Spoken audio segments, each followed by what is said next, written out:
I have to lie to women to get laid, and I don't score much. I got a little dick. It's pathetic. Oh, God. Oh, would a spy pee himself, huh? Huh? Oh, God. Please, I'm not worth a vote. Oh, mercy, sir. Get the fuck out of here. Yes, it's me again, and I'm back. Woo.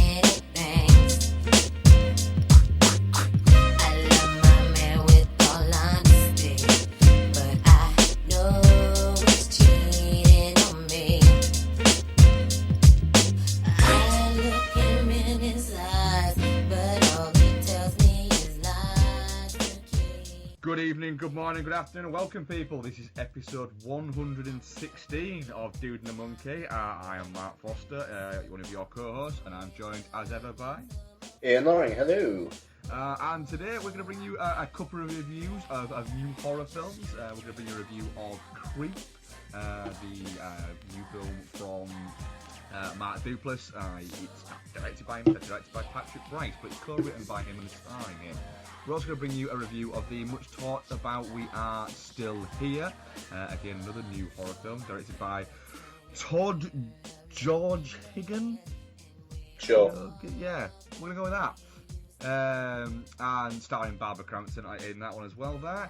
We're also going to throw we're not going to do one other one new, are we? We're going to do some what we've been watching. And some trailers and probably some tangents along the way. Anything else to add, Ian, before we dive into some trailers? No, but I'm good. Well, do you want to maybe mention Film Rant or? Yeah, Film Rant. Unfortunately, for the time being, will be on a possible permanent hiatus because. Sadly, Noel, and we generally do mean that sadly because Noel had a lot of shit on there and a lot of sort of time, effort, and blood, sweat, and tears in there up for a number of years. But it seems like this site has kind of suffered a bit of a fatal crash, and it's unlikely at the moment that we'll be getting it back. So it was one of those things where it was fun while it lasted, but for the time being, it won't kind of be around. We never say never, so we can't say whether or not we might end up resurrecting something in some way in the future. But for the time being, it's been put on a kind of permanent hiatus.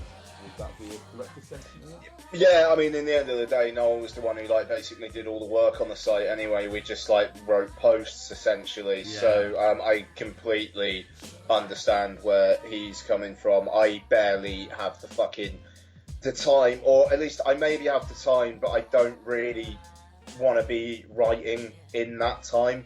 And getting the one or two posts out a week was kind of effort enough for me. And when it starts being effort, it's almost like, what's the point? And I'm not going to put words in Noel's mouth, but I think certainly building the site back up would have been effort that he would probably be best off without. Yeah, it's one of those things. It takes a lot to kind of build it. When it was polishing a site up, that takes enough effort in and of itself. To actually essentially do a complete new rebuild will just be beyond the time I think that any of us have at the moment. Like I say, we'll never say never on something because we might at one point go, do you know what, we've all got a little bit more time here now, in the future, and go, fuck it, let's give it another go. But for the time being, it will kind of be on a hiatus. I'm sure there's going to be still places that you're going to be able to catch what we've got to do. This isn't going away at all. I don't know. So there'll be places you'll be able to catch what we want to write or stuff like that. I'm sure, but for the time being, unfortunately, that won't be the place for it. Yeah, I mean, I don't know. I mean, I kind of feel like my ship's starting to sail on the writing thing. Anyway, to be honest, I much more enjoy the podcasting. I do, to be honest. The podcasting podcasting's great. It's a freer kind of environment for talking about it. And Noel obviously Noel was actually originally supposed to be on this podcast, but he had a very heavy day yesterday, and he's not well. We'll see. I was at a stag day yesterday, but I left a little bit earlier, I think, than Noel did, and I'm just a little bit bruised from being shot. Noel was putting stuff up on Facebook at like 1:30, 2 in the morning. Yeah. And I meant to ask him what the fuck those posts were all about. But so that was pretty hardcore. I just stayed up till about 1:30 watching Kanye West at Glastonbury and then playing Arkham Knight, so I don't really have any excuse, but I feel fine. I have a very big bruise on my lower back. My legs are burning from running around and stuff like that. Because I also played a little bit of semi-drunk football for a while, and I've got a really big bump on my head because in paintball, the paintball we went to, essentially what counted as being essentially a kill, so you were out of the game, was if you got shot on the overalls. So if you got shot in the head and the hands and the feet, that didn't count. So my idea was, ridiculous idea was, well, I've got this mask that covers my face essentially, and I went full American Sniper and spent the entire time wearing a reverse baseball cap, and thought, well, hang on a minute. I bet you look like a fucking prick doing that. I look the bomb. Yeah. I thought, well, all I need to do here then is to have the advantage is just to use bravery / stupidity and just constantly have my head up above so I could see where anybody was at any point and then I could shoot them. And the worst thing that could happen was I got a bit of paint on my visor. Well, in the actual reality of that, what happened was I got shot in the face and in the head an awful lot. And at the time I thought, well, this is great, because I'm just fucking picking people off because I can see them, and all that keeps happening is I keep getting shot in the hands and the face. After a while, that started to really hurt. Fuck's sake. But yeah, bravery meant I shot a lot of people. I hate paintballing. I only ever went once, and I fucking detested it. I love it in a way of going, I get to be really violent. I also did a joke that in my mind, right, was incredible, except none of the other 20-odd players got it at all. And so I had that embarrassing thing of everyone going, what was that? And I just went, Tombstone. Seriously? Tombstone? Nobody? Right. Yeah. Alright, I just looked like a dick then, didn't I? Where at one point, when an alarm went off, it went essentially into, you couldn't, no matter how many times you got shot, you didn't die mode for like the last minute. So I just came out from behind a tree and shouted, no, and just started just shooting. Nobody got it. Oh, bloody hell. I know. So yeah, so with the fucking full American Sniper thing of the reverse baseball and everything like that, I look like such a prick. So that was my weekend. Nice. Trailers, Ian. What have you watched this week? Yeah, well, I've watched a few actually. So I watched Hitman Agent 47, the second go at the Hitman franchise for some fucking reason. There are a lot of video games out there. Why? I don't know. But I will say, there hasn't even been another Hitman game since the last Hitman movie, is there? I think there might have been one, and I know there's a Hitman game coming. It was at E3, right? Well, but I don't know whether it's actually going to be out this year. But there is one coming, so it is still in the ether. This trailer just looked like the most generic Euro action type thing. I'm sure it's produced by Luke Besson. It feels like one of those ones. But then there's a shot at the end where I was just like, right, I'm fair enough. I'm up for this. I've never seen that before. All right. And it's basically, do you mind if I tell you? No, tell me. Right, helicopter comes out of building, and then it flies into the building, and then just kind of keeps going. So the rotor blades just smash into shit, but somehow it just keeps going. And it's right, I genuinely don't think I've ever seen that before. That's quite an interesting image. It's probably about as much in the film as there was in the trailer, but you know what? I'm now going to watch this film. So, there you go. I Yeah, suppose you know it's probably going to be a fair amount of fun. It's Skip Woods that's written it, isn't it? Right. Yeah. Well. Who wrote? Excuse me. He wrote Swordfish, the original Hitman movie. X-Men Origins Wolverine, The A-Team, A Good Day to Die Hard, and Sabotage. Well, we both actually thought A Good Day to Die Hard was okay, didn't we? I suppose. Yeah. I fucking love The A-Team. And the A-Team was good. So I mean, yeah, a bit of a jobber would be the way of describing that gentleman, I think. But yeah, I don't know.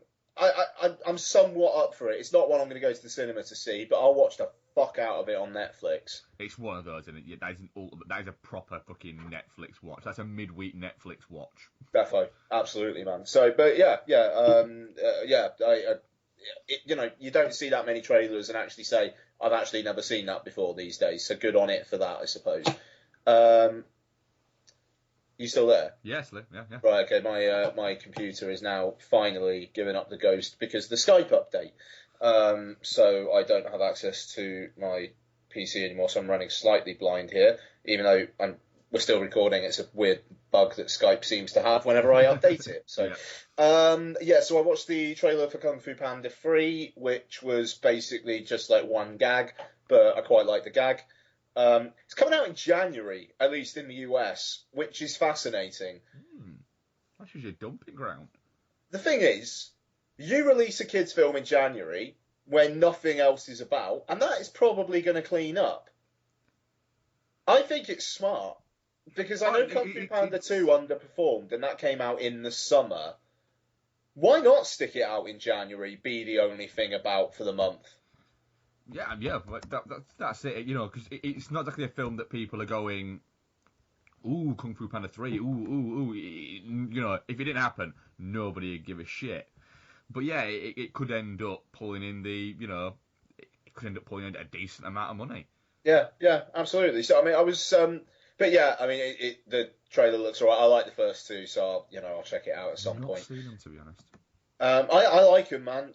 Kung Fu Panda 2 is this weird, dark thing, but it's also really colourful. It's the kind of the tone is at odds with the visuals. It's quite an interesting little film, as Kung Fu Panda 2.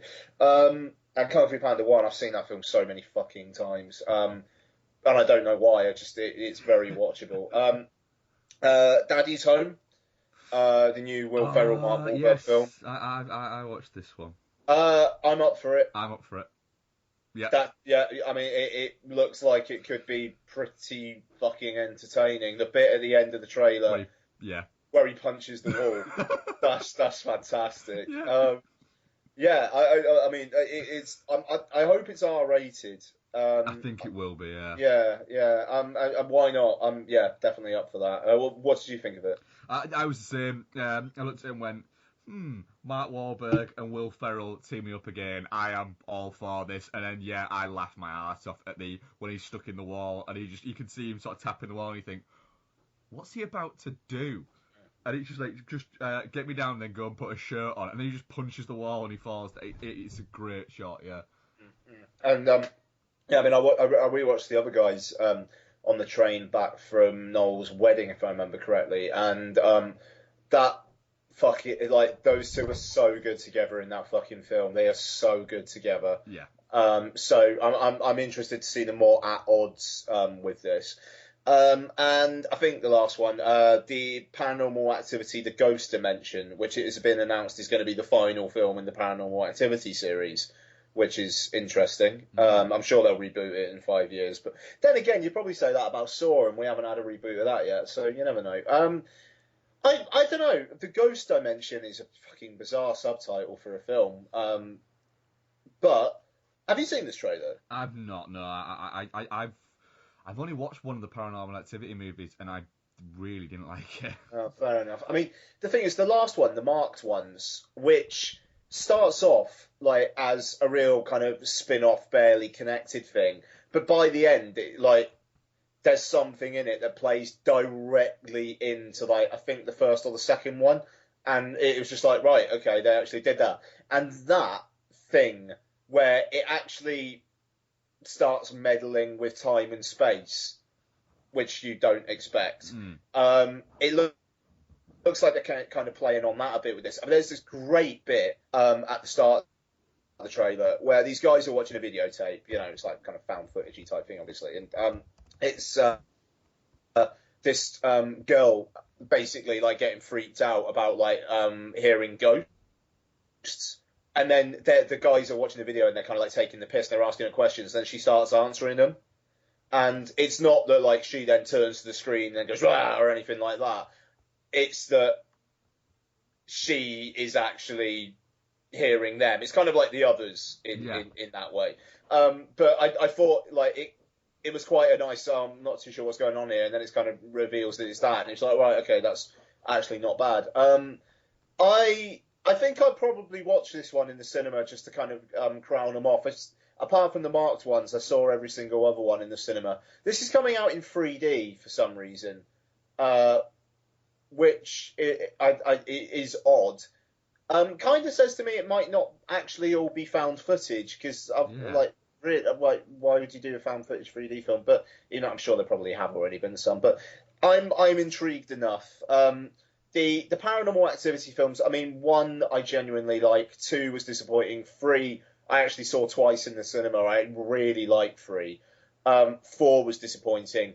Marked ones was okay. So, I don't have a terrible history with this franchise, and if I'm going to see them out, I may as well watch the last one on the big screen. So there you go. And they've like Jason Blum's already come out and said, like, a lot of balls are in the air. We're going to actually try and catch them all. Like, they're not just going to add more shit. They're actually going to answer shit, which it is probably a good idea, to be honest. But it'll be interesting to see how it does. I think the whole kind of last one of the series thing might put it in good stead. It'll be interesting to see how it goes up against Crimson Peak. Yeah, that's a big film to take on. Well, the thing is, the last Paranormal Activity film could be construed as a big film to take on. Like, just the fact that they're marketing it as the last one.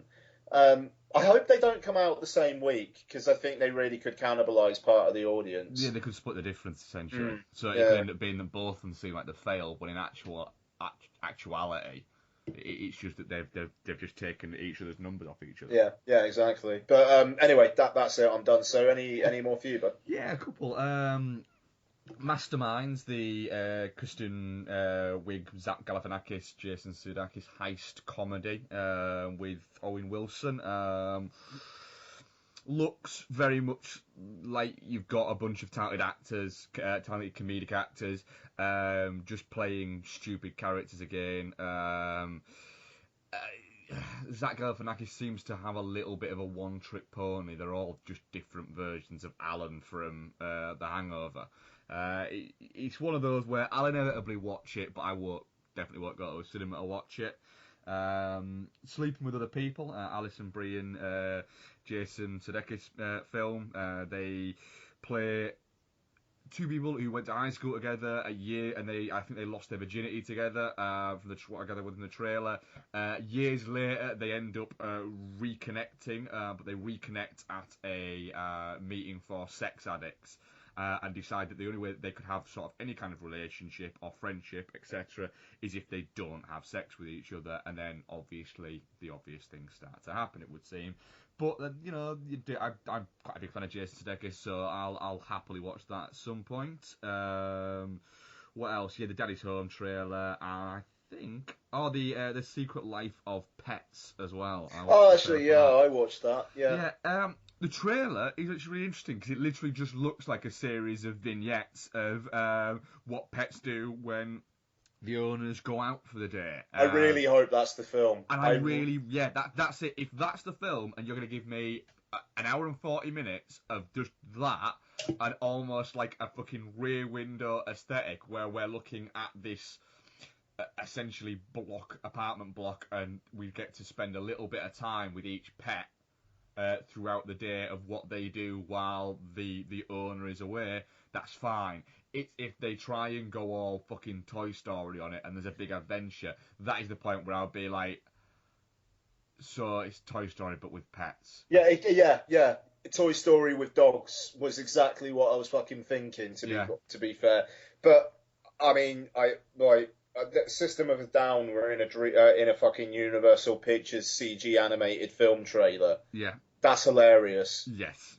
And just the fact it's that dog who sticks it on. The great thing is, you know it's about to happen as well, and it's still funny. Yeah, the cat when it knocks its ball out, and then it's just looking at the chicken, and it keeps closing the door, then opening it and looking at it again. And the thing is, usually any kind of digimation thing for me, I watch it and go, well, that's ugly and looks like shit. But with this, I was like, oh, do you know what? If it comes out and it is literally just these little vignettes and these little series of that, I am very much up for this. That pug that keeps on just barking at the bird and then going back and sitting back down and then barking at the bird again and then going back and sitting back down, that's great. Even the dog going, what are you going to do? Yeah, I'm just going to wait here. I'm going to wait here till they get home. Busy day for me, I'm just going to wait here. I was like, that's brilliant. Yeah. I just really, really, really hope that's the film. Yeah, absolutely, man. It's like I'm not quite there yet, but I'm starting to think of like first films for Lottie, and like I if that was maybe a year later, that would be perfect. Yeah, it will be colourful, little stories, not too much to take in to kind of keep threads going, etc. like that. That's what works. Absolutely. I really like the trailer as well, to be honest. Illumination Entertainment, they're an interesting bunch. I mean, they kind of hit pay dirt with Minions, and I think they got a bit of a blank check now, so we'll see what happens. I mean, God, they did Hop as well, and that wasn't great at all. But, we'll see. Cool, right, we'll get on to our first review then, which is of the film Creep, which was released on... What day will it have been? Was it Tuesday? Tuesday. Yeah. Yes, it was released on Tuesday on iTunes, and it comes out on Netflix everywhere globally. Is it really in the UK as well? They're doing that, right? Global Netflix release on July the 14th. It comes out apparently. It is, as we understand, it is the first in a series of 3 films that are planned for the films. And remember, guys, we are all spoilers all of the time. So we're going to play a trailer, and then we'll get into it. All right, we are leaving the flatlands, and we are heading up towards the mountaintop. The ad said $1,000 for the day, filming services. Discretion is appreciated. The yellow door. And realizing that no one knows I'm here. Hi! Oh, I'm sorry. I didn't mean to scare you. I'm assuming you're Aaron. Yeah, I'm Aaron. Nice to meet you. Joseph. Oh my God. Oh my God. This is gonna be a good day. So the reason I've hired you is because I have terminal brain cancer, and I want you to film me to make a video diary for my unborn son. You ready for this? Okay. Joseph. This is called an adventure. We don't know exactly where we're going, but I have a feeling. When you follow those feelings, great things can happen. Don't ever forget that. Joseph? There was about 2 seconds there where it looked like you wanted to kill me. Joseph? I think I'm gonna head back. You see my keys? One drink, okay? Bottoms up.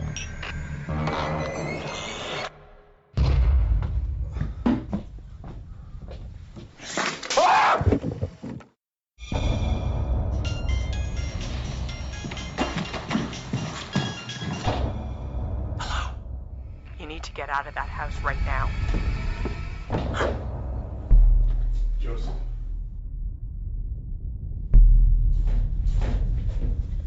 Joseph. Why do you look scared? Don't be scared. It'll all be over soon.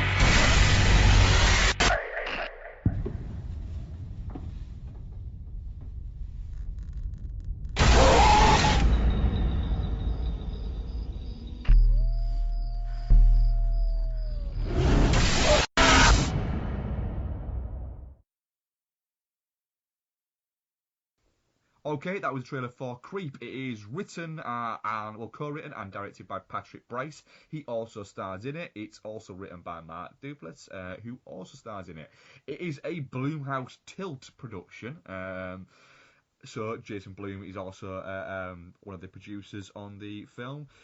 Starts out, we've got Patrick Bryce playing a character called Aaron, who's a videographer, and he's going to do some work for a mysterious character named Joseph. He turns up at Joseph's house. He isn't there, but we're quickly introduced to Joseph, played by Mark Duplass, who informs Aaron that what he's doing is he's wanting to make a video of his life and throughout his day, because he has cancer and he's dying and his wife's about to have their first child, and he wants this to be sort of like an introduction to, you know, him as a person to his as yet unborn son.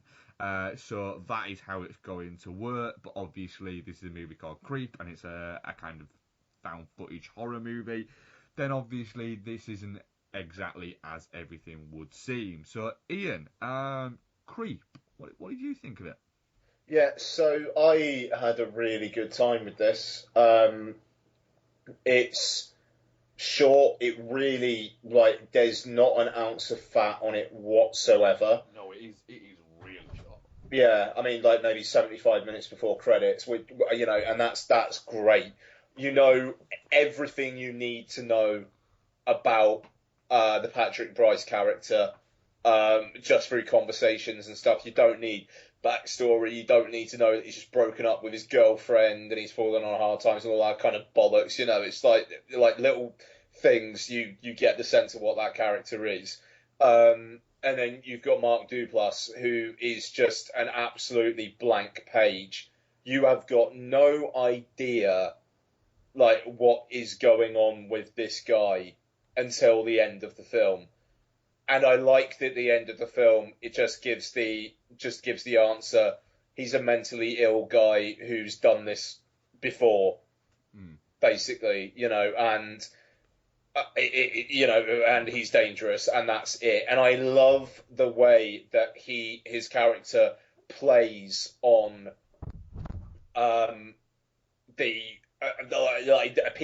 he knows what he appears to be. Yeah. And he plays that stuff up, like the bit at the end where you know, the video, he sends him the videotape saying, like, I'm a lonely guy, I'm really sorry, I just need to see you one more time, and then he just goes there and then he just kills him. You know, it's I like the bluntness of it. I like that, you know, the reasoning. Yeah. I mean, there basically is no reasoning, and Patrick Bryce's character just is fundamentally a good guy who just gets fucked over. Yeah, I like that, like the bluntness of this film. I found very engaging, and you know, there's no 80s synth. There's no clever camera moves. There's no hot up and coming actress. You know, there's no metaphor. There's none of this stuff that, like, modern horror films seem to just have to be bollocks. Yeah. Which chin stroker Mike, not that kind of chin stroking. Kind of bollock. I'm not referring to Mike. That's what I'm trying to say. Jesus Christ. But that kind of bollocks, you know, where, like, people just feel the need to, like, analyse this stuff. It's very simple. It's very brutal. It is genuinely unnerving. And even though I would say maybe not on a second time watch, and I do wonder what they would do with a franchise, or like if there's going to be two other films as they're apparently planned, but as a one-time watch, it fucking works a treat. Yeah, I'm pretty much exactly there with you. It was yourself who suggested this, because you said it was actually really kind of like, you weren't sure why, but it was actually really kind of quite creeping you out. And so I like Mark Duplass. I think he's an interesting actor. Yeah, I've enjoyed him in his comedic roles. And I wanted to sort of see, you know, what he could do with this and whether or not he could pull it off. And then straight away, he's playing it it's almost on the level of if he tips it a little bit further, it'll go into kind of spoof. But it might just tread that fine line of, from minute one, there's something not quite right there. But it does play with you and kind of take you down a road of, at one point you think, oh, fuck, what he's trying to do is he's trying to get this guy to kill him. And then it takes you down another road of like, oh, hang on a minute, you're constantly going, right, well, there's this isn't right, this isn't real, this isn't what is it. And you just keep on building this up. And most of the time, you're kind of right in terms of what's going on, but it never takes the time to actually explain itself to you. There's no massive exposition, and it all fits within quite a sort of smooth runway through itself. And like you said, there's no fat on it at all. It's a short film, but it has that thing of it's a short film, but it doesn't feel like it's a ridiculously short film, but also it never feels over long as well. There's so much going on in it, and there's so much making you think about it, but actually in reality not a lot actually happens. And it almost plays with its scares, because there's no real actual scares, but there are jump scares, but the jump scares are jokes within the movie, which is a really kind of a clever little sort of way to play around and to fuck around with the kind of the found footage sort of horror tropes that I really liked. That dude is fantastically creepy from the get go with it, and there's a lot of moments. I mean, the moment where he's in the bath and he's doing that. Oh, tubby time. This is really weird. This is, and you're very much watching it at that point from the viewpoint of Patrick Brice's character. So everything that you're thinking, is a mirror reflection of what he will clearly be thinking. And that's how it kind of goes on until you have the stop point where he starts going, and then he's telling you what he's thinking. So you have this flip of the audience of being, well, I'm thinking the same thing he is, I'm seeing the same thing he is, to it flips it round, and now what we're being shown is what he's thinking and what he's seeing. And so we're having a look at him this character in a completely different way, because we're no longer that character, we're actually looking at him as a character. And that worked really, really well. So I really, really, I found it really unsettling as a film. Yeah, man. I mean, it's very playful as well. I mean, it's got it's obviously drawing some inspiration from Michael Haneke, and I mean, it does feel like maybe one of Patrick Brice's favourite films is Funny Games. Yes. And I mean, that's no bad thing. But like, I love the bit after he kind of attacks him when he's got the Peach Fuzz mask on. Yeah. And then it kind of cuts, and then it's the shot of him dumping the body, and you are like, what the fuck is happening now? Yeah. Like, are we just going to be spending the next half an hour with him or something? And then it kind of pulls away, and then it's kind of revealed. I like the fact that the second half of the film is the aftermath of the first half of the film. The fact that it's not, because I was expecting it to just all be those two guys at that cabin. So when that happened, it was like, right, okay, that's unexpected. And then just the way that when he starts getting those packages, you've got an idea of what Joseph's intentions are, but then he keeps on, like, but then the next thing he'll kind of explain himself and apologise and things like that, and the package with the knife and the baby wolf toy. Yeah. And it's like, what the fuck is that about? And then he sticks on the DVD, and then he actually explains it, and it almost like, yes, to somebody who's mentally disturbed, that could actually make sense, and that could be in his head construed as completely not threatening. Yeah. And I love that. But then by the end as well, it's like, what was he just saying all this stuff just to fuck with him, or did he genuinely think it, and he is an absolute emotional yo-yo? I mean, all these people that he's killed and whatnot, I suppose would probably seem to indicate that no, he knows what he's doing, he's just fucking with him. But I like that he's such an unknown quantity even at the end, and I don't need an explanation for it. Yeah, that's it. It works so well because you're unsure about what is his psyche. Like you say, is he completely mentally damaged in the fact that he just has these quick outbursts of reaction, and he's not able to think clearly between what is right and what is rational and what is wrong? Or is he just a proper fucking psychopath, and all of it is a sociopathic experiment that he gets him to the point of where he can kill people? You're not really sure, and the fact that we, at the end of it, we get to see this opening of the cupboard, and there's a lot of videotapes, and then there's a lot of them on just CD-ROMs, and so it's like, oh, he's been doing this for a long time. But then you also get the idea that he's clearly got some money behind him, because that's quite a nice place that he has. Even though he's renting it and it's such like that, but he seems to have a confidence behind that, and the fact that he's the way that his sister's brought into it as well, and she's like, my brother's not very well, you need to get out of there, suggests that she's got some kind of possible knowledge of what goes on. Yeah.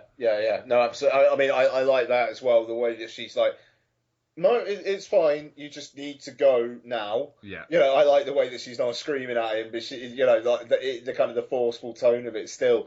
But I mean, it just there's wonderfully creepy images in it as well. I mean, like, Jesus fucking Christ. I mean, again, and this is reminiscent of The Strangers. But the shot where it's like the middle of the night and he wakes up and he's like walking about shouting. And then, like, he's stood there, and the door's, like, behind him, and then he moves, and then he's just at the door. It's a really well shot film, I think, for the whole thing.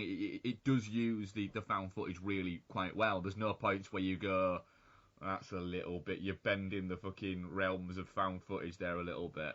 It all does feel like that, and it's a lovely shot, is that? Yeah, I mean, it's a great shot. It's wonderfully creepy, and like you say, the fact that the jump scares are all him as well.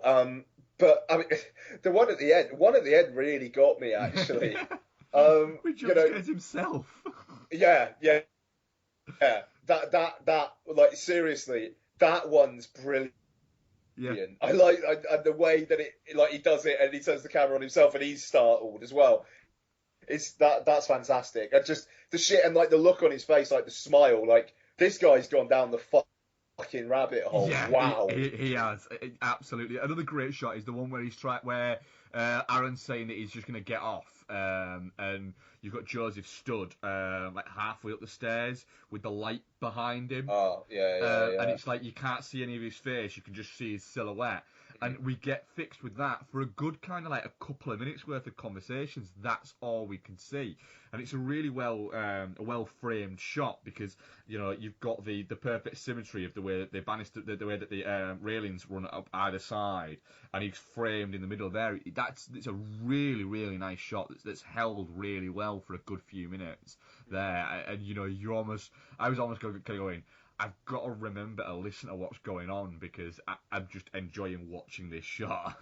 Yeah, no, absolutely. I mean, it's very impressive. I don't really have much to criticise it for. I mean, apart from the fact that I do think that after your first watch, I do think the impact will lessen. It's an absolute. It's a well-watched buzz. You might want to watch it in a few years' time and go, God, yeah, that's a really good film. But it's not something you're going to be able to watch every year or every 18 months or anything like that. Certainly not. I don't know. I'm kind of done, to be honest. It's an under 80-minute movie. There's not going to be that much, to fucking chat about. But yeah, it's definitely not shit. I was very pleasantly surprised that it does show that you don't need to stick to these modern fucking horror tropes to pull out a really effective film. And the good thing is, it's not laden with unnecessariness, I'll say. Yeah, no, absolutely. It just 75 minutes in and out. You know, I watched it, I was done with it. I managed to play an hour of Arkham Knight before bed. So, Yeah. you know, it was like, boom, done. Yeah, cool. Right, so we're going to go from that. We're going to go straight into our other review, so we know we've got time to actually to give it the, you know, the sort of time that We're it not deserves. Police Academying it. Yeah, exactly, that's it. We've learned from those mistakes. So we're going to give you a trailer from another new horror film, one that's got quite a lot of buzz. We Are Still Here, directed by Ted, I want to say George again, so I'm going to say George again. So here's a trailer for that, and then we'll get into it.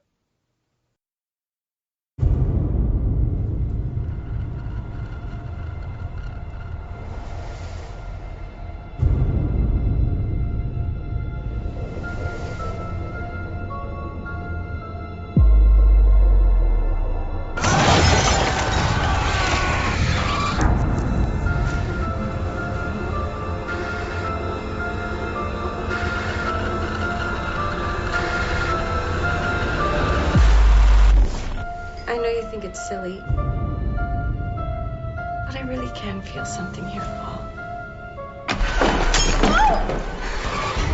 So what are we going to do about it? What if Jacob and May came up for the weekend? She told me once that people pay her to do seances. This house has an energy all its own. We don't need to find the darkness here, Paul. It's everywhere.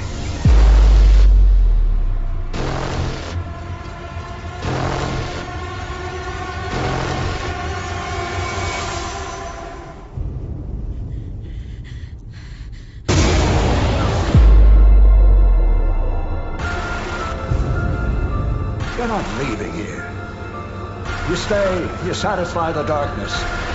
Every 30 years or so, the goddamn place just wakes up! And it demands new blood!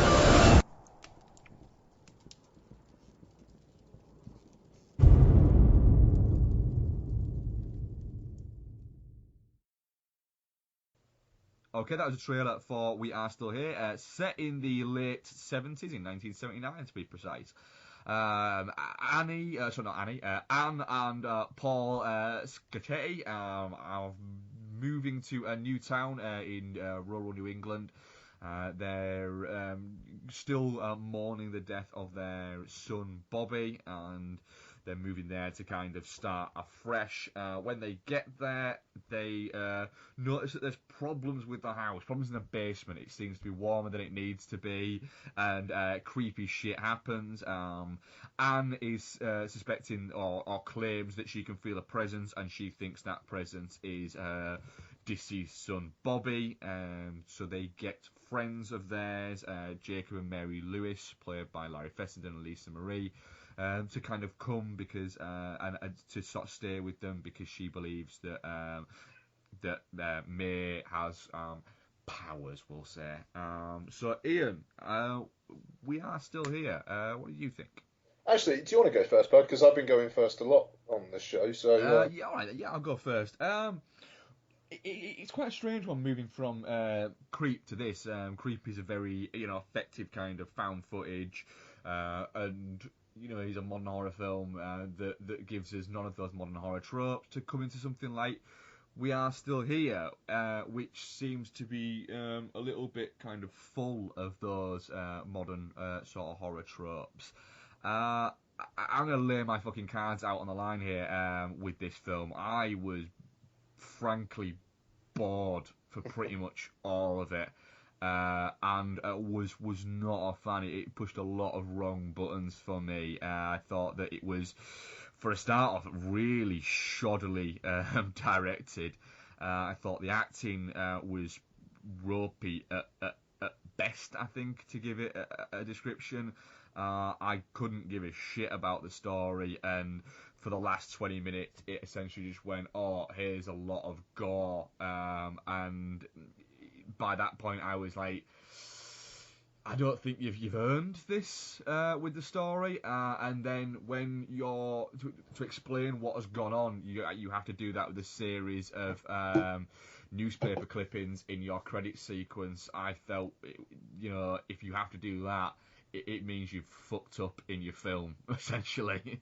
I was not a fan, to be honest. What do you think? I thought it was all right. Like, that's my one-line review of it, to be honest. I liked the design of the creatures, or whatever you want to call it. Yeah, they were one of the highlights within the film. So. Like that's some really nice imagery coming from them. And I liked Larry Fessenden. I thought he brought a lot of life to the party. I mean, he always does, doesn't he? Yeah. Yeah. I'm not going to shit on Larry Fessenden because he's always worth it. He's always good entertainment. Mm. And that guy is the man generally as well, I will say. But it was, I don't know, it was fun. I mean, I watched it like 2 weeks back, to be honest with you, so I'm a little bit hazy on it. But yeah, the lead couple, they just very, very bland, very generic. They didn't really do anything. And you're right as well, the newspaper clippings thing, like, it just, you've got this like mysterious stuff happening through the film, and like, I mean, here's the question.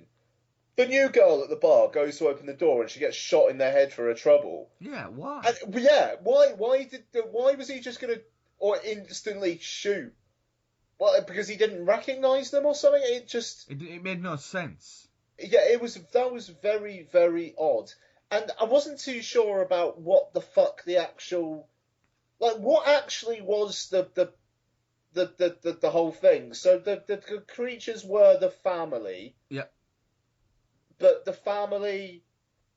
that, like, the house was some separate entity that needed to feed, or was it the family that needed to feed? The family needed to feed, so they let them have the house, and every 30 years they give them a family to feed on. So they have the house, and they have that space, and they can do what they will with that, and then every 30 years they give them a family to feed on as part of some kind of ritual, I'm guessing. So the lead couple's son, he died in a car crash, but it like one of the deaths in the film, like it basically says, yeah, they can get to you even if you're in a car. So was he supposed to have been killed by them? Or, I'm not sure, to be honest. I thought it's an incredibly confused film. I don't know. There's loads on the cutting room floor. Because it's like, well, if that's the case, then surely the family are sated for another 30 years then. And if not, then it's kind of like implied that no one had been in that house for like bloody ages anyway. Exactly, yeah. Like, because like the guy and his nervous wife come and they're like, oh, this will always be the Danbar house or whatever the fucking family's called. And it's just like, well, no, their son was living there. So did you guys not even know the son was there? Or do you see what I mean? Yeah, it's just like, it doesn't make any sense. No, it doesn't at all. The entire film doesn't make sense of itself, and then it tries to explain itself to, after the credits. Or during the credits, with a lot of newspaper clippings that still make you go, but you still haven't explained what was going on. And so that just strikes to me as they don't know what was going on. They had an idea, but they just couldn't come up with an actual reasoning for it. So what they did instead was they went, oh, here's a lot of gore. Well, I mean, to be honest, I actually quite liked the last 10 minutes. I liked how fucking... wow, what the shit that it got, and I kind of wish the rest of the film was like that, to be honest. I do wonder if some of this film's fucking brilliant kind of tweeting has been a reaction to the last 10 minutes. It is. And do you know what? Gorehounds are a perfectly fucking fine, subgenre of the horror kind of community. You've got your people who like, your occult films and everything like that. Gorehounds, that's fine. And you've got your last 10 minutes of this is pure gorehound horror. That's fine. So they're the guys who love it. But, fuck, I mean, seriously, it just seems to be that's all you need to do now. If you want to get a load of fucking notoriety and you want your film to be called one of the great new horror films of blah, blah, blah year, just put a load of fucking gore in it. And that'll be fine. And people will go, oh, it's amazing, blah, blah, blah. It just... it's now getting to the point of where with the exception of a handful of people, if I start hearing wind of, oh, this is a great new modern horror film, it makes me go, that'll be shit then. You know, yeah. To be honest, if people had been going on and on about Creep, I'd have thought, well, that'll be shit then. It was weird. It's weird that people weren't going on about Creep, but I think it did play festivals a while back, so that might be why. Yeah, and hopefully it'll get some sort of play once it comes out on Netflix. But the fact that it was you said, oh, Creep, it's really good, it's really creeping me out, but I can't work out why. I was like, do you know what? If I'm getting it from somebody whose opinion I know and I trust, etc., etc., I'm fine with it. But now, if anyone ever if a big new fucking horror film comes out that people go is amazing, I will now probably be one of the fucking last to watch it, because I just can't be asked to sit through this film isn't even long. It's under 85 minutes, and I was incredibly bored. I mean, I'll say I wasn't bored. The end result was, right, that was that then. But I wasn't bored. Like I say, the last 10 minutes I thought kind of perked it up well enough, and I did like the design, and I liked Larry Fessenden. I liked Lisa Marie as well. I thought she was decent.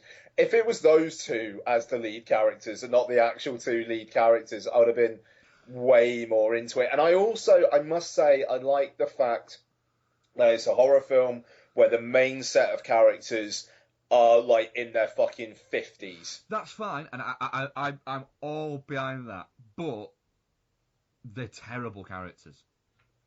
And the script, even if you just take away the story, which we've already agreed is bullshit. It literally is like somebody's gone, oh, I really like House by the Cemetery, I want to try and make that. And the script, the story is terrible. The actual screenplay is fucking brutal at points. And I don't know whether it's just that it's a brutal screenplay or it's just badly staged. But at points I was going, oh, this is the only horror this film is inflicting is on my brain. Fair enough. I mean, the thing is, I'm not going to go particularly to bat. It's like the Babadook. Like I thought the Babadook. I thought the Babadook was all right. I'm not particularly going to bat for it, and especially when that film doesn't need any defending because everybody else loves it. But I mean, it's kind of the same case here, really. I don't know. It's an American indie modern horror film. It's got fucking metaphor about grief, which doesn't really come to anything. It's got a mythology that doesn't really come to anything. It's got rules that don't make sense. I mean, again, at least it didn't have an 80s synth score this time. So I mean, I like 80s synth scores if they're done well. I was creaming all over the guest last week. But it's just one of those things that feels like a crutch. Now, and this is it, I mean, we talked about our disenchantment with like modern horror quite a bit on this show, and Fright Fest announced their opening and closing night films this past week, and I'm just like, yeah, I genuinely could not give a fuck this year. Yeah, I was very much like that. The worst thing was I opened the page and went, oh, I can't even be asked to read this page now. I'll just wait until I see somebody mention it on Twitter. I mean, the opening film is the new one from the guy who directed Wakewood, which was fine, but yeah. And the closing one is an anthology film about Halloween, and I'm all right. I don't know. I just don't feel the need to spend 180 quid on a festival pass and however fucking much it will cost for accommodation in central London. That's my issue. I will say next year I'm more up for it because of the all-night tubes. Yeah. So, we're going to be able to get accommodation way cheaper. So that's something. But I like this year, tangenting a bit, I suppose, but this year I genuinely could not give a fuck Yeah, I would, without question won't be attending any of it this year. I was tempted to go down just for a night, just to kind of catch up with people, but I've just got too much shit going on at the moment to actually to venture out. It's like the thing I spend all my birthday money on, and last year was fun, but I think we got away with an okay day there. But the couple years beforehand, I mean, like the experience of being there and with everybody is good, but the films, a lot of them made me want to punch myself. So it just. I mean, the highlight of last year was the fact that we had a big night the first night. Yeah, no, exactly. We didn't watch any films the first night. We tried to watch one. Zombievers. Yeah, Zombievers. We tried to watch it, but our tickets just got fucked up, and then I think I scared the manager of the View into giving us a refund. Well, to be fair, we walked in and like every single fucking seat was full. Yeah.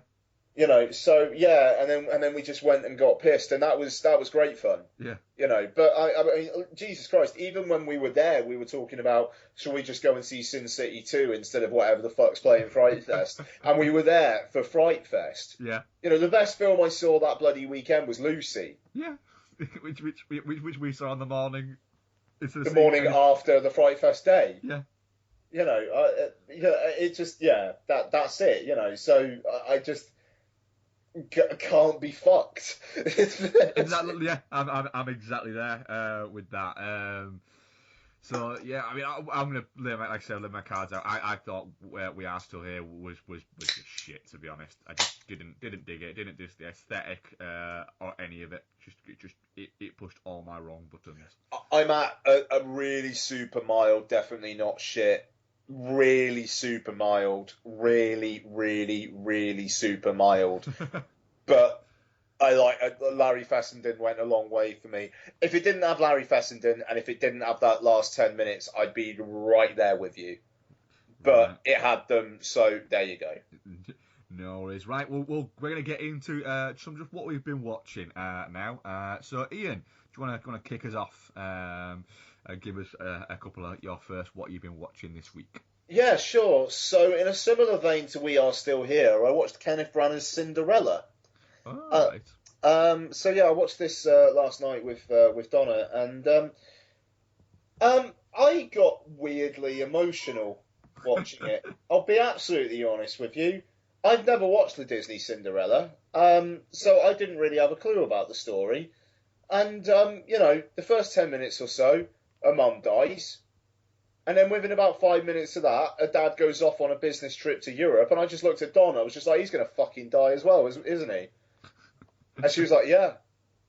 Oh, brilliant. All right. Yeah, that's great. So, within 15 minutes, left without a parent. And she's got a cunt for a stepmother, played by Kate Blanchett. Yep. It's like, right, okay, I feel horrible for this girl. But her mother's pretty much dying words to her are have courage and be kind. And you know what? She is. Other people help her out every now and then. But she has courage, she's kind, and she gets with a prince at the end. And that's awesome.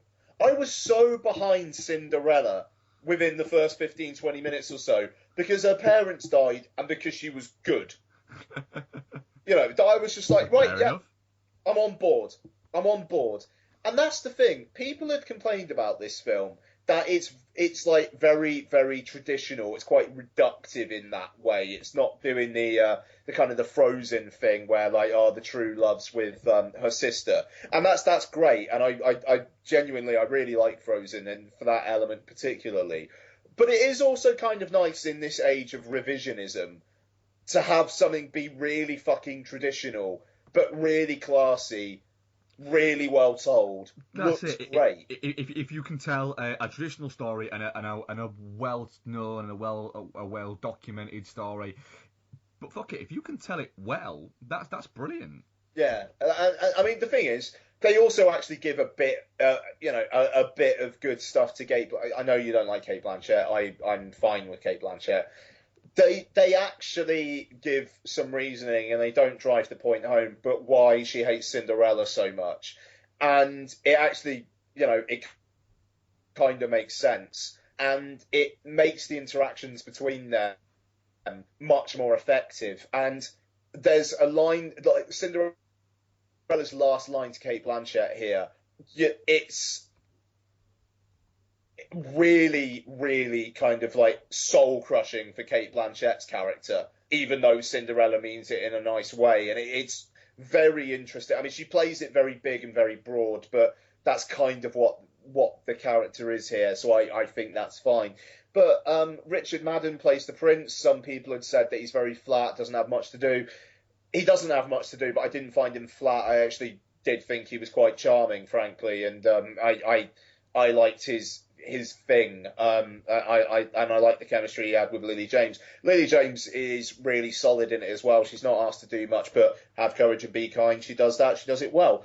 The film looks fucking great. The ballroom sequence is like costume design through the roof. Helena Bonham Carter's in it for one scene, and she's fun. She's not gothy. She's just a laugh, and that's great. I don't know. I had a really solid time with it. It's a good film. It's not amazing. I don't think Disney's live action department are doing the great work that their animated department are doing lately. Personally, but it's better. It's better than Maleficent. It feels like there's more point to it than Maleficent, even though this is telling essentially the same story as the original, whereas Maleficent was telling things from a different point of view than Sleeping Beauty. But this feels more of a place, and I really enjoyed it. I won't lie. I just got really behind Cinderella, and by the end I was like, "Fucking hey, good on you." That's what the film's supposed to do. It's achieved its objective. Yeah, there you go. 4 stars. I had a really, really good Saturday night with it, and it's just about not too long. Yeah, it's like an hour 40 before credits, and that's just there. Yeah. I had a really good time with it. I am intrigued to watch the original. I'll watch the original with Lottie, because that probably won't be too long now. So but there you go. So Cinderella. I'll just do a couple more and then I'll hand it to you for the moment. What else did I watch? Thunderball. Next in my Bond series. I think I'm going to continue watching them even if I'm not writing the pieces. Connery's got less of a smirk on his face this time round. It does kind of seem like maybe he's getting a little bit tired of it all. But the underwater photography is still really impressive, even if they overload it a bit. I mean, this is a film where one of the climactic sequences is about 20 good guys and 20 bad guys going at each other underwater and shooting spears at each other. And it's really elongated and it's nice wide shots, and it must have been such a pain in the arse to film it. But it's cracking. It's really fun. And it's also the first bit of kind of meta commentary on the Bond series where Bond fucks an agent of Spectre, but she doesn't turn to the good side. And she actually says, basically, Mr. Bond, did you think just because you fucked me, I'd suddenly, turn, just like all the other girls? And I quite like that. I like that it's even quite knowing at that point that is what it is, and it's going to have fun with that. So there you go. I mean, there is a lot of dodgy sexual politics to come, but actually this one's not one of the really bad ones in that way. But yeah, it's fun. It's a bit long, but it starts off with Bond flying a jetpack, so you can't really go too far wrong there. And that will end it for me for now. Go on, Mark, you do something. Okay, I've not watched that much this week because I've been incredibly busy, so I've not really had a chance to watch out. I've got a couple though to do. I did ever watch the Ethan Cohen film, not Ethan Cohen, film Get Hard, starring Will Ferrell and Kevin Hart. Will Ferrell plays a hedge fund manager called James King, who is extremely wealthy, and seems to be one of those. He's very intelligent, but has lived a very sheltered kind of life. He has a young fiancée played by Alison Brie, who is clearly just with him for his money, which is not explained actually very well, because she is actually the daughter of the owner of the business that he works for, played by Craig T. Nelson. He ostensibly is a good guy, and it seems like he's getting fucked over because he gets arrested by the Securities and Frauds Commission and is sentenced to 10 years in San Quentin when he won't take a deal where he'd serve a year in a minimum security prison. He then decides that he's going to enlist the help of Kevin Hart's character, who he thinks just because he's black, he must have been to prison and must know what's going, how to survive in prison. When the actuality is, he plays a character called Darnell, who is the cleanest guy in his neighbourhood, and all he's trying to do is get $30,000 so he can get his family out of the not great neighbourhood he lives in into a really good neighbourhood. And then hilarity ensues as he tries to teach him how to be apparently how to survive in prison. This film is 100 minutes long, and I will say this for it: the first hour is brutal. Like, not a single fucking joke lands. It is awful. It is embarrassingly bad. Like, really? Fucking really? You seriously think that's funny? And it's so bad that I was very tempted just to turn it off, but then my completism was just, no, I've got to get through it. For two reasons, I've got to get through it. One, I don't want this film to beat me. And two, I don't have many films to talk about on the podcast, and I don't have time to watch another film, so I might as well just get the last 40 minutes of Get Hard out of the fucking way. Kevin Hart seems to only have one character, and it is Kevin Hart, and that is it. There are less short jokes, but there is just general Kevin Hart doing the kind of zany kind of moving around really quickly and sort of saying stuff, and accepting the fact that he's not a gangbanger because he's too short and a little. He's no Malcolm Wayans. I'll give him that. Marlon Wayans. He is no Marlon Wayans. No, it is the character that Will Ferrell is essentially playing the character that he's played for the past 10 years, 15 years nearly, to good effect. But it's like, do you know what? We saw all these jokes in between 2004 and 2009, and they were funny to start off with, and they've got gradually less funny as it's gone along, and then now they're just not funny anymore. Alison Brie is fast starting to make me realise the fact that, again, she seems to have one character, and it's, yeah, I'm hot, so what? I'm a bit of a bitch as well. Okay, do something else maybe. Somebody from Community's not good? How dare you? I know, and this comes from somebody who loved the first 3 seasons of Community, but if I see another fucking 6 seasons of Movie Hashtag, I will literally punch my iPhone until that person can fucking feel it. Because no, just because the show started out great, don't mean to say it's always going to fucking continue being great. Yeah, she's not good in this at all. I will say one thing though. There's a moment where for about 10-15 minutes, it starts to get quite, or it has a period of about 10-15 minutes where I started to find myself laughing at it. And it was because it's almost like the film takes a moment where Will Ferrell's character James King has to sort of start taking things seriously and has to start realising that he has to get hard. What makes him realise is that he can't get hard because he's been trying to get hard. And yes, that is literally, this is a joke that runs all the way through it.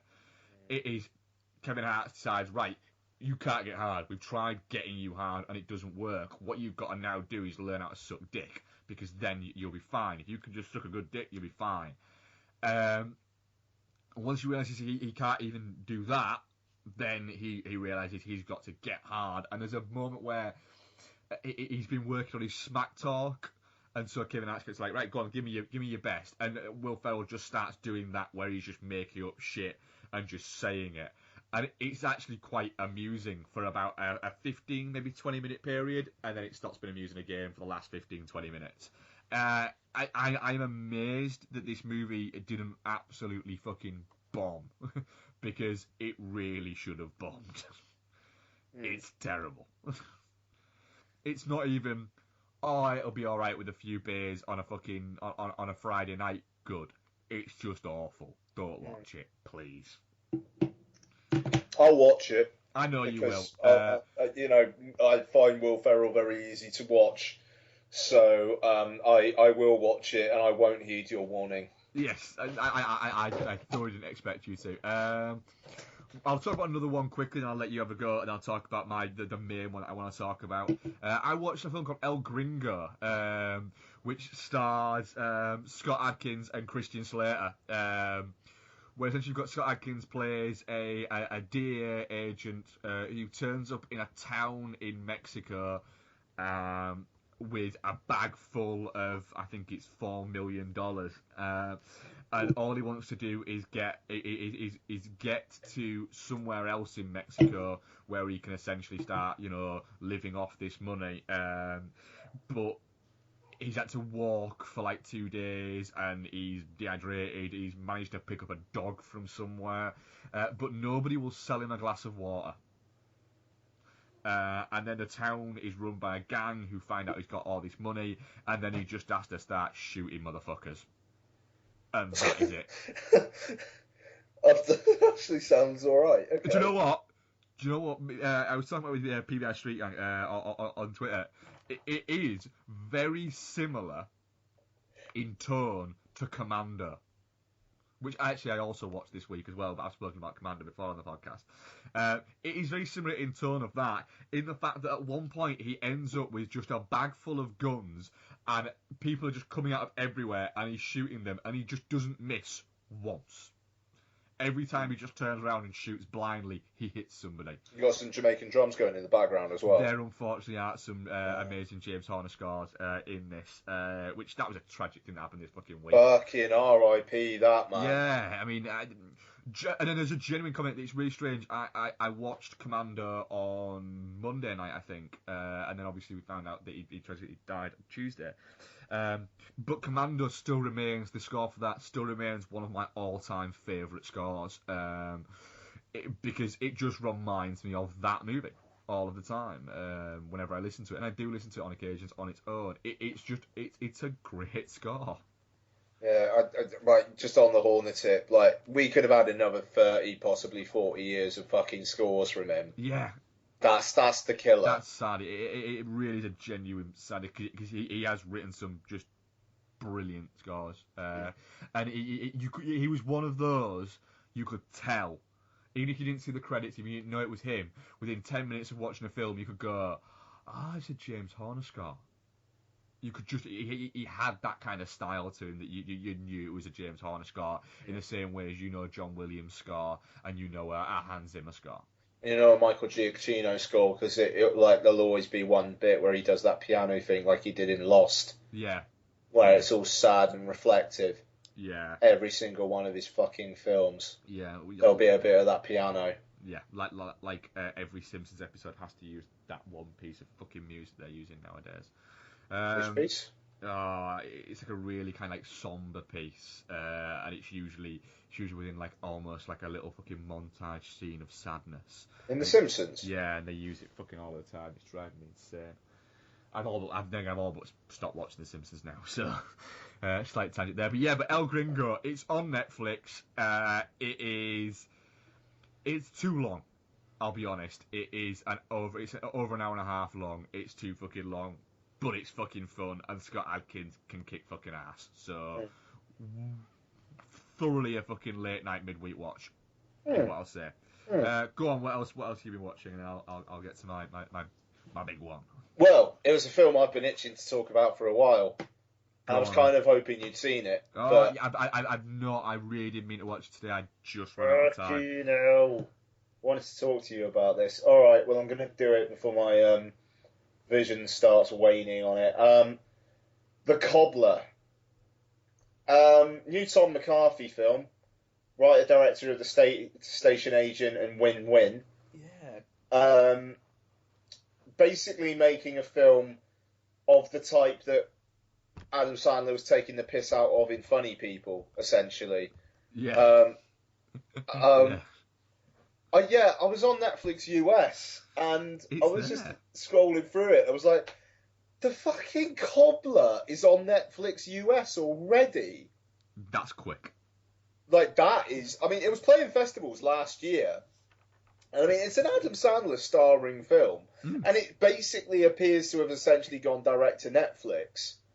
So I was but just then again, like... he has got this big deal coming up with Netflix, hasn't he? Yeah, that's true. But yeah. I mean, yeah, maybe. That's a good point. But yeah, so I just thought, sod it, I'll stick it on. I'll probably get 10, 15 minutes in and then turn it off. Watch the whole thing. But basically, it's slightly car crashy in a way that the narrative through the film is essentially like a kid going, and this happened, and this happened, and this happened, and this happened, and this happened. It's just, it seems to just tumble into itself. So the basic premise is, for some reason, Adam Sandler has an old school stitching machine that he finds in his basement, and he kind of works in his dad's like cobbling business, and his dad has disappeared and seems to have run out on them, and he finds this machine, and for no real reason whatsoever, one night he puts on one of the pairs of shoes that he'd been working on, and he becomes that person. And then he takes them off, and then he's not that person anymore. And then basically he kind of like, he has adventures in these other people's shoes. Dan Stevens is in it. At one point he puts on Dan Stevens' shoes, becomes Dan Stevens, and then has quite a good bit where he's propositioned by Dan Stevens' girlfriend, but then he realises almost too late that he can't do anything because he can't take his shoes off. Which, you know, is pretty good. But then it starts getting into this thing about, he kind of uncovers through the shoe wearing, he uncovers this plot to gentrify the neighbourhood, and then Unbarkin plays this woman who's looking to basically force these people out of their building so that she can knock it down. So then that stuff happens. And then the last 10 or 15 minutes of the film happens. I really, really, really want to say what it is, but I won't. What I will say is that they almost appear to be setting up a franchise, not unlike a comic book franchise. All right. It basically seems to try and be setting up the Cobbler cinematic universe. Okay, that sounds fucking interesting. And the thing is, the rest of the film is mad, but it doesn't go quite as insane as the last 10 minutes does. You think it's going to end at one point, and it's like, right, okay, fair enough. And then it just goes on. And it's just like, I don't know whether they're actually taking the piss or whether Tom McCarthy has had some sort of mental breakdown while, like, watching Iron Man 2. And it's the weirdest, like, seriously. Donna watched, like, the last 15, 20 minutes of it with me. And she was just, like, essentially like, well, I didn't think that was going to happen. And I was like, I just watched the entire thing, and neither did I. It is mental. I don't think it's been sold enough just how mental the last 10-15 minutes of The Cobbler is. I think I might have to watch this tonight. Mate, seriously, I would love to know what you think of it. Because the rest of the film is interesting in a slightly car crashy kind of I'm embarrassed for it kind of way. And then the last 10-15 minutes is either I have got so much respect for them taking the piss like this, or holy shit, are they up their own arses and they just don't know what they're doing. Yeah, it's one of those could go either way. Mate, it's incredible. Oh, I think I might have to give it a go tonight then. I'm begging you. I will. I promise I will give it a go tonight. I'll convince Bex to watch it. Yeah, alright, just tell her how mental I am saying it is. Yeah. You just, there's a revelation that you kind of see coming, and it's really weird anyway, but you're like, yeah, alright then. But then,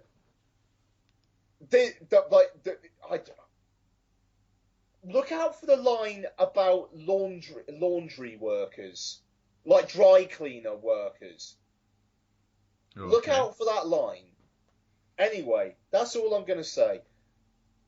The Cobbler, I recommend it as almost like an experiment more than a film. It's awful, but it's captivating. And it's kind of captivating for most of it, and then it is jaw on the floor, what the shit, but in the most, smile-inducingly stupid, moronic way. Adam Sandler and the actor, who I won't spoil, who's in it at the end with him, just, they can't have not seen, they can't have said that I actually read the script and said, yeah, Tom, yeah, spot on. There's no way. There's no way. I'm gonna have to watch this tonight now because I don't want to run the risk that somebody's going to tell me about it. Mate, it's fascinating. I can't believe. I think it's probably just because not enough people have seen it. Yeah. But this. It's the kind I genuinely. I'm prone to hyperbole. I don't mean this in a hyperbole way at all. It feels like it's just one of those films that's destined to become a cult, kind of almost like The Room. Yeah. What the fuck were they thinking? Film. Cool. I will give it a go tonight, and I will message you to say what I think. Specifically, the last 10-15 minutes, though. The rest of it is enjoyably shit. I can right up your alley. Which is, yeah. Let's be honest. I can watch that easy. But it's fascinating. Anyway, that's The Cobbler. It's on Netflix US. I kind of recommend it. I kind of do. Cool. I'll end off with a film that's on Netflix UK and US now. David Cross's directorial debut, Hits. Oh, yeah, I've seen the tile jump up on my screen a lot, but never actually gone beyond actually going, oh, I wonder what that is. One of the most impressively "the world is going to shit and I hate everyone" films I've seen in a while. David Cross hates everyone. Yeah, I could see that. The film's not great.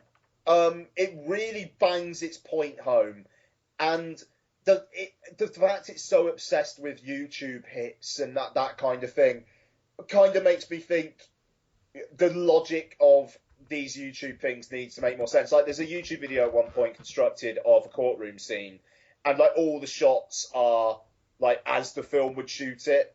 There's in the YouTube video, you'd never think, well, how did they get that footage? They could never have shot the cut like that unless it was a film. It kind of breaks the reality there.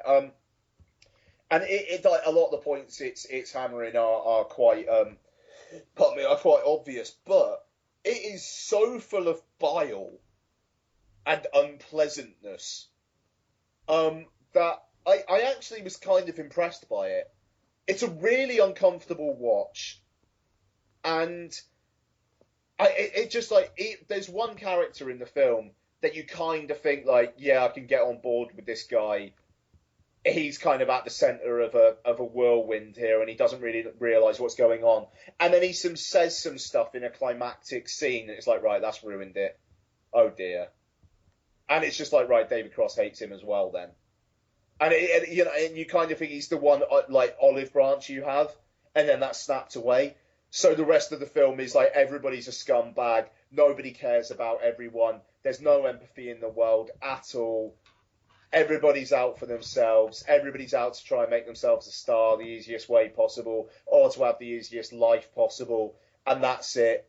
And I mean, David Cross wrote it as well, and I think it's pretty much gone direct to Netflix over here, and I'm not surprised. It was released on BitTorrent, wasn't it? Was it? It was released on BitTorrent as a pay what you want. Oh, that's interesting. I mean, like my monetary value of this film would probably be like, I don't know, £2.50. That's not bad. It's probably more than what most people paid for it. Yeah, but I mean, I watched it on Netflix, so fuck it, I'm not giving them any money. But I mean, they'll get my streaming thing, I suppose, however much that is. But like if I was to say, if someone was to say, how much would you pay for this film after seeing it, I'd say £2.50. It was fine.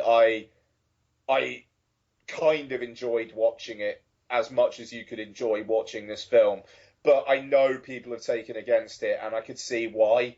And it's not nice to be in the company of these people for as long as you are, but I liked that it's very unfiltered. Yeah. It obviously hasn't gone through a studio. David Cross just got asked a bunch of his mates for favours. Yeah, which is basically what happened, isn't it? Yeah. And that's fine. I somewhat recommend it. The Cobbler's much more of a fun watch, but Hits is a better film. Cool. I'm probably still going to watch The Cobbler and probably will never watch Hits. There you go. There's another fact that I'm not a big fan of David Cross, and it's got Michael Cera in it, and I just can't put myself through that trauma. He's in 2 scenes. Too many. Yes, right. My main one that I wanted to talk about was I watched Black Hat. Cool. I'd kind of been almost putting this off a little bit. The simple fact is, it got panned, really. Did Black Hat. I mean, not mildly panned, like a full fucking kitchen warehouse kind of panning. And it's a Michael Mann film, and I love Michael Mann films. I think the guy is an incredible director. I love the fact that essentially with a Michael Mann film, you can kind of believe that everything you're watching is the reality of what it is. We spoke about when you talked about it a couple of weeks ago. The other great thing is what Michael Mann likes and what he shows you is people, often men, just being very, very good at what they do. And that is it's a fascinating way to look, thing to watch. So Black Hat, it's about a hacker who's hacked into a nuclear power plant and has shut down one of the fans that control it, and it's caused the power plant to essentially malfunction. He's considered a cyber terrorist, and obviously he's planning these other things. So then you have the Chinese government are working with the FBI in conjunction. The Chinese agent says that the only thing where they can catch a hacker is if they have a hacker with them, and that's where Chris Hemsworth's Nicholas Hathaway comes into play. The reason why they bring him in is because the Chinese agent in charge, who's called Captain Chen, he and Hathaway were at MIT together, and part of the rat that was used to hack the system was based on code that they'd written themselves years earlier. So that's the connection there. A lot of people's issues with Black Hat have been the storytelling of it, more or less. I know a lot of people take an exception to the Chris Hemsworth, he couldn't look less like a hacker. I will say, they give that one line in the film, and I'm fine with it. Yeah, that's it. I will happily call bullshit on that because we don't get to see what he looked like before he went into prison, but he's been in prison for a number of years, and he does explain it and says, I'm using my prison time to work on my body and my mind. There you go. Done. Boom. Sorted. There you go. You're in prison for 3 years. You work out every day. Yeah. To be fair, you could probably have be very muscly, and if you've already got like the template to look like Chris Hemsworth, and then you work out for 3 years, sure. Yeah, and case in point, Chris Pratt 2 years ago, Chris Pratt now. Boom. There you go. So there's that. That's sorted. What doesn't make sense is the love story between Captain Chen brings along his sister, Chen Lin, who also as well she works within computers and things like that, so she has a knowledge there. She's a programmer, so he brings her along, and her and Chris Hemsworth's character end up becoming an item, which feels very quick, and the intensity of that relationship grows incredibly quickly. I love that. There's that bit where the brother finds out, and they're in the airplane or the helicopter, and he's just like, are you expecting to be able to have a life together? And I almost wanted Chris Hemsworth to just say, look, bro, we fucked a few times. Yeah. But they don't. And the thing is, they missed a step. This could have been quite easily sorted out and quite easily given more kind of weight if it had just come out that they had previously had a relationship when Chris Hemsworth's character and the captain were at MIT together. I kind of got the feeling that those two had kind of liked each other previously, but never actually gotten together or something. But it just seems like they could have swept a lot of fucking aggro under the carpet by just having that backstory. However, it didn't bother me as much as it clearly bothered other people. I can see why it bothered other people. I really got into it. It took me on the journey, and I liked it. Viola Davis is very good. Holt McCallany is very, very good.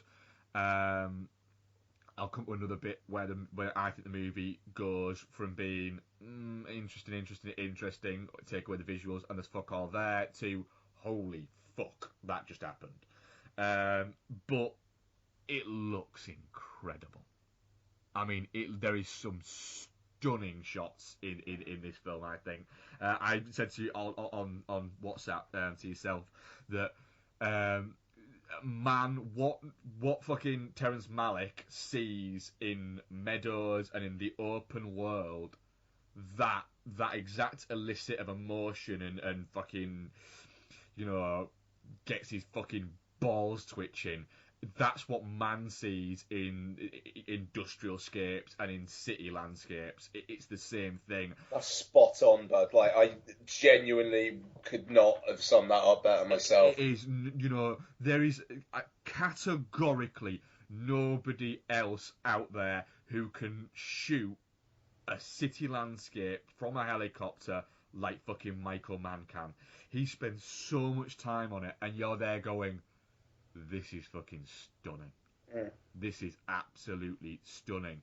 And the other thing man can do better than probably anybody is he can shoot a fucking shootout scene outdoors like a motherfucker. Because I was enjoying this film and I was letting it wash over me, and I was going to go, do you know what? Everyone else crapped on it, but I dug it.